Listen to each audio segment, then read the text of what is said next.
Hello guys, welcome to my YouTube channel. তো আজকে কথা হবে যে হইচইয়ের নতুন ওয়েব সিরিজ এসছে ছদ্মবেশী, যেটা নিয়ে বেসিক্যালি এটা অভিরূপ ঘোষের আদিত্য মজুমদার যে সিরিজ, তার একটা গল্প নিয়ে চৌধুরী বাড়ির রহস্য। সেটা মোটামুটি 1 বছর আগে সানডে সাসপেন্সে অলরেডি দিয়েছিল গল্পটা আমার শোনা। তো গল্পটা যারা শুনেছো তারা তো জানোই গল্পটা কী, আর যারা শোনোনি তাদের জন্য অল্প করে বলে দিই যে একজন মন্দাকিনী বলে একজন অভিনেত্রী রয়েছে। মন্দাকিনী টাইটেল আমার মনে নেই, যেটা জুন মালিয়া প্লে করছে। তো সেরকম একজন ক্যারেক্টার রয়েছে যাকে প্রথমে দেখানো হচ্ছে তাকে খুনের চেষ্টা করা হচ্ছে। তো সে একজন ডিটেকটিভ হায়ার করে যার নাম আদিত্য মজুমদার, যে ক্যারেক্টারটা এখানে পরমব্রত চ্যাটার্জি প্লে করেছে। তো তারপরে আলটিমেটলি কী হয়, তাকে খুন কি আলটিমেটলি করা হয়, বা খুনের চেষ্টা কে করছে বা কারা করছে, তো এই সমস্ত জিনিস দেখতে হলে এই সিরিজটা দেখতে হবে। আর যারা গল্পটা শুনেছো তারা তো জানোই।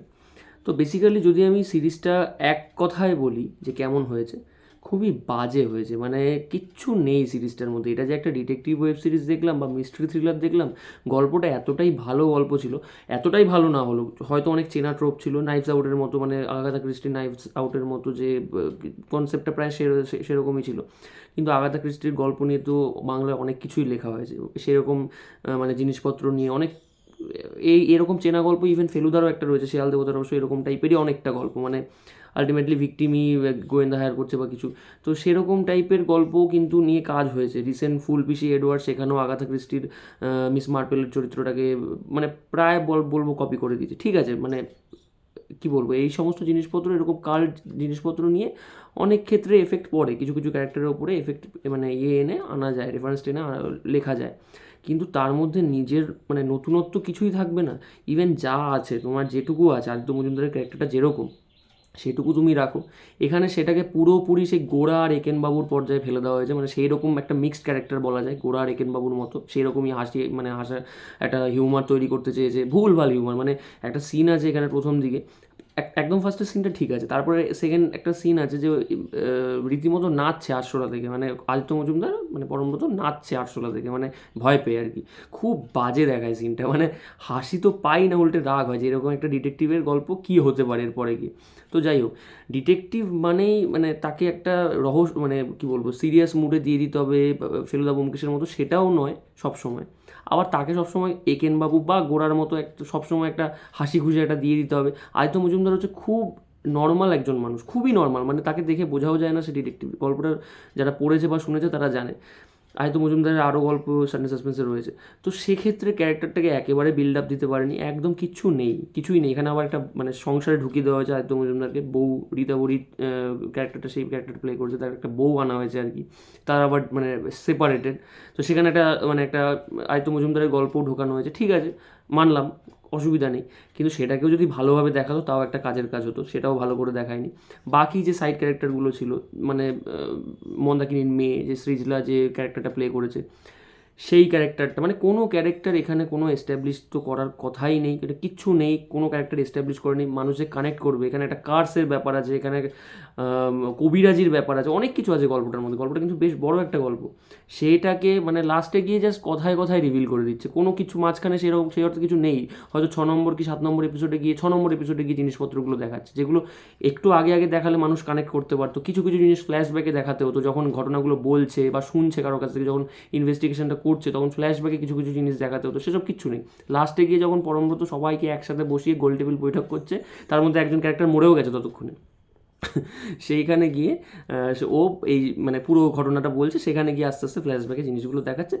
মানে কিছুই বোঝা যায় না কেন ক্যারেক্টারটা ওই জিনিসটা করছে, তার মোটিভটা কী, সে কিসের একটা অভিশাপের কথা এখানে আছে, সেই অভিশাপটাও কিছু একটা দেখাতো অন্তত। যে যে ক্যারেক্টারগুলো এখানে মেন, বা লাস্টে গিয়ে যে মেন হচ্ছে খুনটা করে, ঠিক আছে, গল্পটা যারা পড়েছে তারা বুঝতে পারবে আমি কার কথা বলছি। যে মেন খুনটা করে সেখানেও মানে যে ক্যারেক্টারটা এখানে সে করেছে, একদম কিছুই বোঝা যায় না। মানে তার ক্যারেক্টারের কোনো এস্টাবলিশমেন্টই নেই, সে কেন কাজটা করলো, কেন খুনটা করলো, তার মোটিভটা কী, সেই মোটিভটা বোঝানোর জন্য তো কিছু পিছনের গল্প দেওয়া দরকার, বা তার সাথে তার মানে সে যে রাগ থেকে বা রিভেঞ্জ থেকে যে কাজটা করছে তার সেই মুহূর্তগুলো, কিছু মোমেন্টস দেখানো দরকার, যেগুলো ভালো মোমেন্টস, যেগুলো থেকে মনে হবে যে না ওর এই কাজটা করার পিছনে বা ওর এই রিভেঞ্জটা, এই খুনটা করার পিছনে একটা নির্দিষ্ট কারণ রয়েছে। কিচ্ছু নেই, নাথিং, শুধুমাত্র মুখে মুখে বলে যাচ্ছে। এখানে তিন বন্ধুর একটা বেশ ভালো কেমিস্ট্রি রয়েছে। আদিত্য মজুমদারের সাথে যে তিন বন্ধু রয়েছে, একজন তার মধ্যে সঙ্গীতজ্ঞ, একজন হচ্ছে পুলিশ, যেটা সৌম্য ব্যানার্জি প্লে করেছে পুলিশটা, আর যে সঙ্গীতজ্ঞ তার নামটা আমি জানি না, সে অনেক এর আগেও বহু কাজ করেছে, হইচইতেও কাজ করে, ইভেন ইয়েতেও কাজ করে, সিনেমাতেও কাজ করে টুকটাক। রিসেন্ট যে কুইন্স যে ওয়েব সিরিজটা এসেছিলো, তাতে পায়েলদের হাজব্যান্ডের ক্যারেক্টারটা যে লোকটা প্লে করেছে, আমি নামটা জানি না।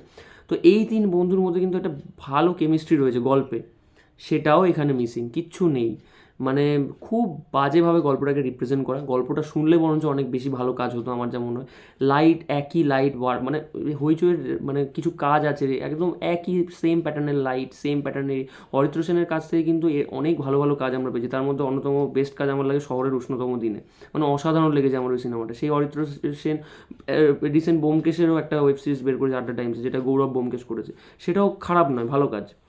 তো সেখানে তারপরে যখন আরও একটা ভালো গোয়েন্দাকে নিয়ে যখন তুমি কাজ করছো, আমার এক্সপেকটেশন একটু বেশি ছিল, কিন্তু সেখানে আর তার উপরে ক্রিয়েটিভ ডিরেক্টর পরমব্রত সিনেমাগুলো তাও ঠিকঠাক হয়, কিন্তু ওয়েব সিরিজগুলো ভোগ, তারপরে এই রক্তফলক খুবই বাজে লেগেছিল, বাজে অ্যাপ্রোচ। তারপরে এইটা ক্রিয়েটিভ ডিরেক্টর হয়ে এটারও 12টা বাজিয়ে দিয়েছে। মানে বলছি তো, মানে খুব নর্মাল হয়তো গল্পটার মধ্যেও হয়তো খুব মাল মশলা নেই, কিন্তু সেটাকেও যেভাবে রিপ্রেজেন্ট করা যেত সেটাও দেখতে ভালো লাগতো।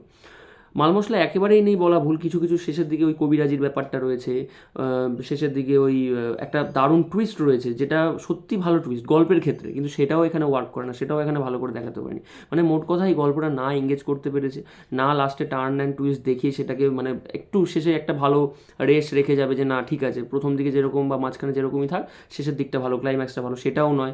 এখানে কিছু কিছু জায়গায় মানে একটা জায়গা আছে, একটা মারপিটের একটা আছে, সিকুয়েন্স আছে, কি বিচ্ছিরি লাগে দেখতে, মানে যেন আদিত্য মজুমদার পড়ে পড়ে মার খাচ্ছে। খুবই বাজে করে ক্যারেক্টারটাকে এস্টাবলিশ করেছে। ক্যারেক্টারটা কিন্তু একেবারেই এরকম নয়, খুব মানে একদম রাফ অ্যান্ড টাফও নয়, একদম সরল সাদাসিধেও নয়, একদম মোটামুটি একদম নর্মাল মানুষ যেরকম হয়, জেন্টলম্যান সেরকম টাইপের, সেটাও এখানে রাখেনি, একদম পুরো জোকার টাইপের বানিয়ে দিয়েছে এখানে। ঠিক আছে, অ্যাপ্রোচটা আমার ভালো লাগেনি, একদমই ভালো লাগেনি। আর কারোর অভিনয় কোনো মানে সেই লেভেল নেই, মানে কি বলবো, সবাই যেন গ্রাউন্ড লেভেল। বেশ ভালো ভালো অভিনেতা রয়েছে, ইন্দ্রাশিস রয়েছে, পরমব্রত নিজেও খুব একটা খারাপ অভিনেতা নয়, যদিও আমার খুব একটা ভালো লাগে না।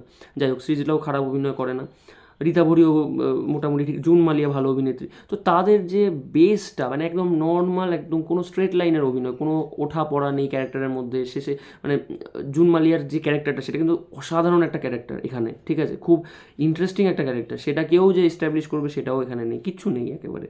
ভরত কল যে ক্যারেক্টারটা করেছে সেটাও লেখার মধ্যে দিয়ে, গল্পের মধ্যে দিয়ে, মানে অডিও স্টোরি শুনছি আর কি, ওর থেকে অডিও স্টোরিটা শুনে নিলেই ভালো হতো। 2-2.5 ঘন্টাও পুরোপুরি নয়, 2 ঘন্টা 26 মিনিটের একটা সিরিজ। যাই হোক, ভালো করেছে এরকম যখন অ্যাপ্রোচ, তাহলে সময় নষ্ট করেনি কারোর, ভালো করেছে। যদি ভালো অ্যাপ্রোচ করতে পারতো, জিনিসগুলো দেখাতে পারতো, আর একটু ইন্টারেস্টিং করতে পারতো, তাহলে দেখার জন্য ঠিক আছে, তাহলে টাইম বাড়াতো, আমি মানতাম। কিন্তু এখানে টাইম বাড়িয়েও লাভ নেই, কারণ যদি এরকম অ্যাপ্রোচ থাকে, মানে রাইটিং খুবই বাজে, সোজা কথায় রাইটিং খুবই বাজে।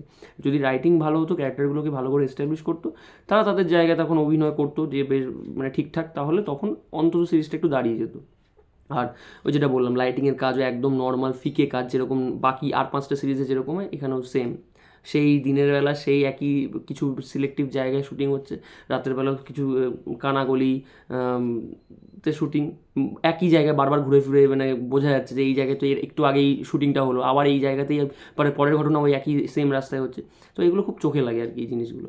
তো যাই হোক, আমি মনে করি যে আদিত্য মজুমদার হোক বা এর দিগন্ত দেব বলে যে নতুন গোয়েন্দা, মানে এইগুলো হচ্ছে এখনকার নতুন গোয়েন্দা, দিগন্ত দেব, আদিত্য মজুমদার, আরও কিছু কিছু আছে।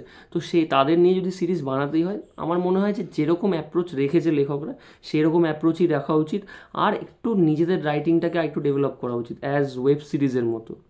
এটা পুরো অডিও স্টোরি হয়ে গেছে, মানে অডিও স্টোরি যেরকম শুনলে মানুষ যেরকম মানে শুধু শোনে আর কি, আর নিজের মনে মনে একটা কল্পনা করে নেয়, তাও অনেকটা বেটার। তাও আমি বলবো কল্পনা শক্তি অনেক বেটার মানুষের এখন। যাই হোক, তো আমার জন্য খুব একটা ওয়ার্ক করেনি সিরিজটা, তবে যারা মিস্ট্রি থ্রিলার দেখতে পছন্দ করো তারা একবার দেখতেই পারো, যেহেতু আদিত্য মজুমদারের গল্প অনেকেই পড়েছে বা শুনেছে, কিন্তু খুব একটা ভালো লাগবে না, তারাও ডিসঅ্যাপয়েন্টেড হবে। তো চলো, এই ছিল আমার রিভিউ। ভিডিওটা ভালো লাগলে অবশ্যই লাইক করে দিও, চ্যানেলটা সাবস্ক্রাইব করে দিও। আজের মতো টাটা, বাই বাই।